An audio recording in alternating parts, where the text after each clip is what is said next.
We are going in. I want to fucking pull you out of the sack and beat the fuck out of you. Inside the motor, baby. Look at that. ZENOAH.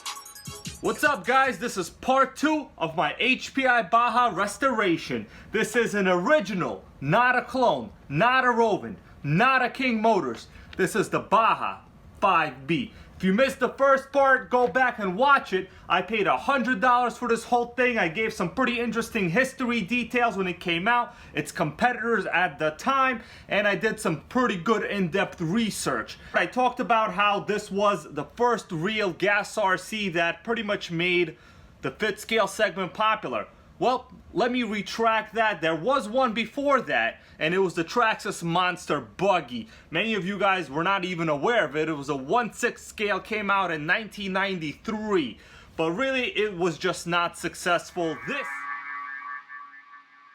When the Traxxas Monster Buggy hits the track, everything else runs for cover. This 1/6 scale beast is over 2 feet long, weighs in at over 22 pounds, and has a top speed of more than 35 miles per hour. Incredible! The Monster Buggy is powered by the industry's top-performing ZENOAH 23cc 2-cycle engine. This high-revving, easy-starting gasoline engine features a magneto spark ignition and makes a reliable 2 horsepower. The engine is made into a durable transmission. The Monster Buggy comes fully factory assembled and only needs a 2-channel radio system to complete.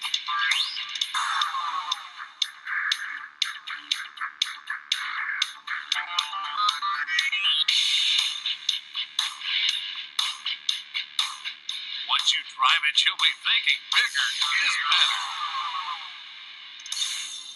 better. This right here, I still think was what made the modern clones so accessible to all of us today, because this is the design that even in modern day today is still highly copied. This is what many people run because a lot of parts availability, a lot of part support, fairly easy to work on, and when you copy an original HPI, you're gonna end up with a very good RC. So far what I've done is I've removed some of the external accessories like this full roll cage. I've washed it in the sink with soap and water. You know, it's not as filthy as it was. I gave the pull start a little bit of an inspection. It's fine. I oiled it. It recoils back perfectly as you would expect. Also washed the wing. Unfortunately, I do not have the original body, but I do have another body, so not the end of the world. What I need to do now is go over the entire electronic system. This thing did not come with a radio, but I do have a radio handy. We're going to be using my FlySky GT3B. Typically, I like to use the GT5, but I ran out of receivers for those, so I have a receiver for this one. We're going to pair it. We have a 3rd channel here. This thing does have a kill switch. I will open the receiver box. We'll take a look at the probably highly vintage electronics. Chances are not something I've ever seen before, because everything on here is a surprise, guys. Even the air filter, you know, it looks like a regular air filter, right? Well, you see that? As soon as I open it up, it's fully disintegrated. I can show you a chunk of the damn filter foam. You see that? Yeah, highly disintegrated, but not the end of the world. Any air filter that Rovin sells today for a Baja chassis will fit. In fact, I have some. I'm not worried about that. Notice how clean the inside of this flywheel is here. That's because we had an outerwears on the pull start. So I guess, yeah, the outerwears did work. Unfortunately, this whole thing should have been protected in some kind of outerwears because it is highly dirty. I've already spent about 2 hours. You know what I was doing? Vacuuming it. That's right. I was literally using a paintbrush over here, you know, dusting it off and then vacuuming up the dirt that fell out. That's just some of the things you have to do when you're working on something like this, because, man, your hands are constantly going to be dirty all the time. Before I get into the depths of despair repairing this $100 beat-up Baja right here, I think it is time to unveil a little bit of HPI memorabilia, baby. This was sent over to me from Mr. Ben over here. You guys see what that says? General of the Nitrogang. That's right, I'm the damn general. Soon we're going to have VPs. We already have Helson. He is the VP of the Aeronautics Division. He's been in the Nitrogang videos before. And I'm going to name Nitrogang member Max VP of the Traxxas Nitro Rustler. Because he runs that Rustler, he runs it good. You know what I'm saying? All right. By the way, if you send anything over to Nitrogang, rest assured your identity will be protected with top class and top-notch classification statuses.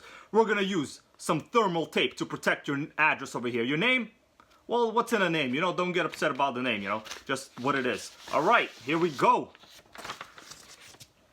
This is an HPI Bodies poster, baby. It's a damn poster. What I wanted to show you were the Bajas. Okay, so this is what we got right over here. These are all the different color variations, color schemes of the HPI Baja body. So this is, yeah, the Baja 5B right here. We don't have the body, unfortunately, but we got the damn Baja. I'm gonna open this poster and we'll go over it in detail a little bit later. You know what? Actually, no. Let's do this right now. Okay, well, there's too much to fit here in this one video, and I'm a little bit busy here. In fact, I probably have a lot of the RCs that are in here in my HPI collection. That will be a video in the future. I'm currently building a pretty nice display for my HPI collection. Okay, let's move on to the Baja, open up the receiver box, see what's going on in there. It's a mystery. I've charged the pack a little bit. Let's see what happens. I'm just gonna put on the power switch before opening up the whole system. Okay, so we have a LED that's on. Of course, I have no radio system, so yeah, that literally gives me nothing. These clips here in the back, you have to kind of pry them up like this. And from the other side, and then it will come out. Okay, here we go. Okay. The owner did tell me there was a kill switch, and I can see some sort of device over here. Clearly the kill switch. I've never seen this one. Let's see, let's look at it up. Never seen a kill switch like this. What does it say? Pico switch? Pico switch?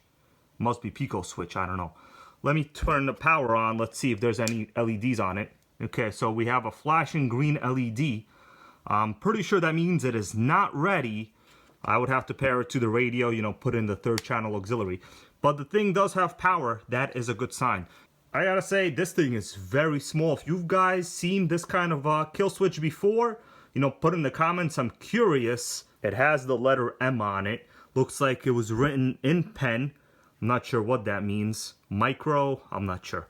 It is micro, that's for sure. Okay, there's a lot of wiring going on here. Let me get this charge plug out. One of the best things about these Bajas is you could charge the battery pack externally with just a basic Tamiya plug that, you know, sticks out of the receiver box. Very, very nice. Let's see what battery we got. Oh man, we got ourselves an original HPI 6 volt 3000 milliamp rechargeable. I think this thing came shipped with this. And you know what? It's in pretty adequate condition. Only way to tell whether it holds a charge is, you know, obviously going to be to test it later. But this is really nice. I know the Robins today, they come with a higher capacity battery pack, but the cheaper models, I think they come with 2000 capacity. Red Cats come with 2500. So 3000 milliamp hours back, you know, over, I would say 15 years ago. This was very nice, man. HPI didn't have to do this. So first thing I'll do is just disconnect this kill switch. It's in the 3rd channel here on the receiver, I could tell. Man, when you're working on something this old, you gotta be very careful, or else you're gonna be making new connectors constantly. Okay, the connector itself is, yeah, I could see some pretty typical oxidation on the inside there. But, you know, not then the world. We saw it had power. It should be fine. This is a Futaba receiver. Let's get this thing out. It's usually held in with just double-sided tape. Okay, here we go. The antenna is out.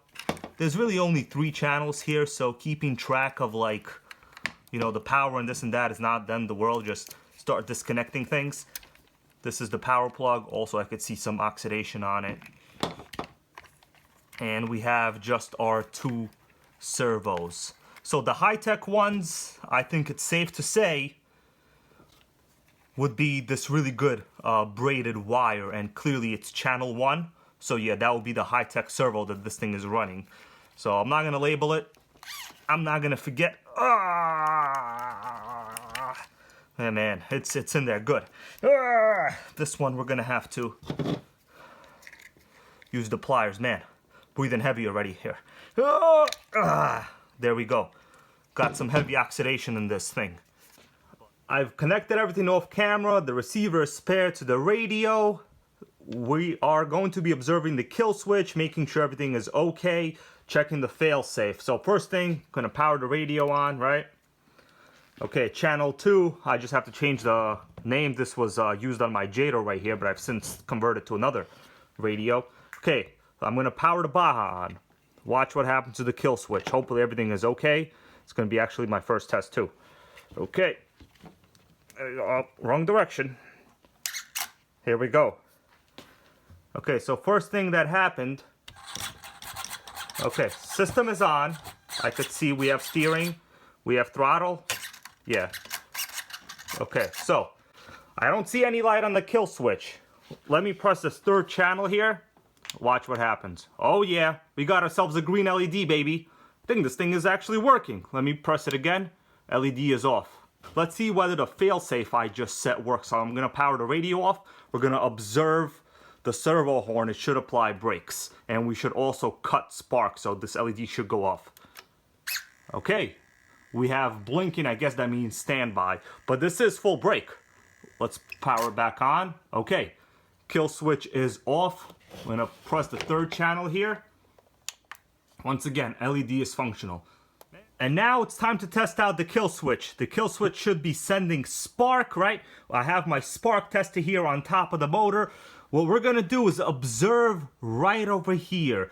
We're gonna try to see if we can see spark. The radio is on. So I'm gonna pull the pull start now, and hopefully we could see spark, and then we'll turn it off, do the same exact test. Okay. We got some good spark. You guys see that?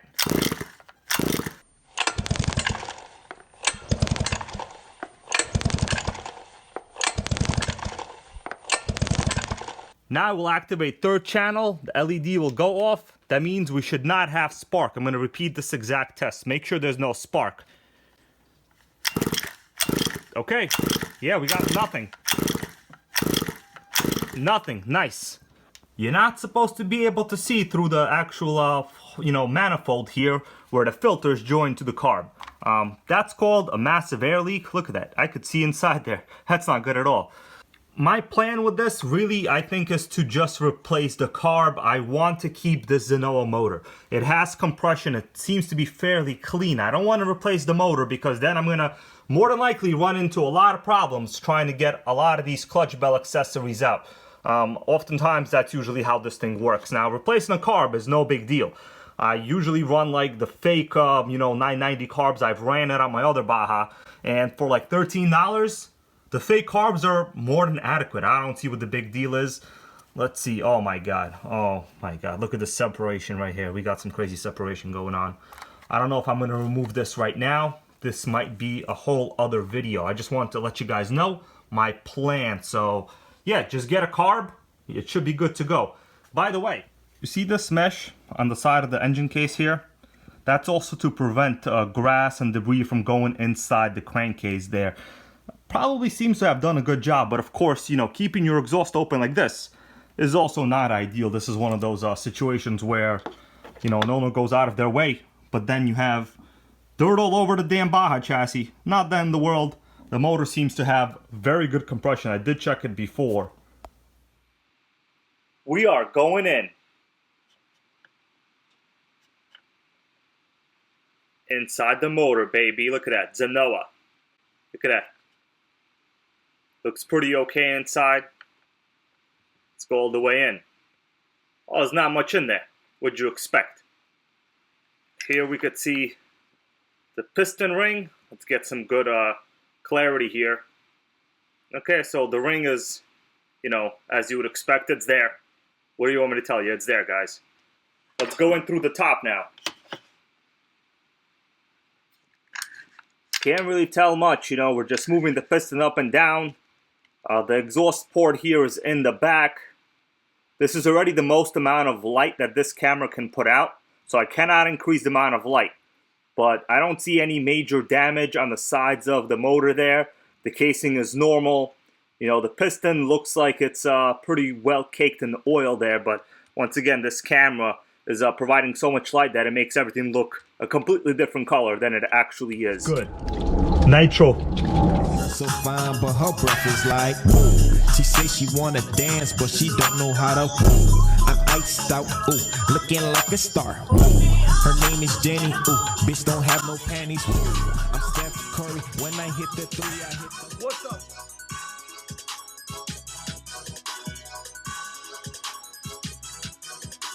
I don't want to hear this once a day. Come on, let's get big.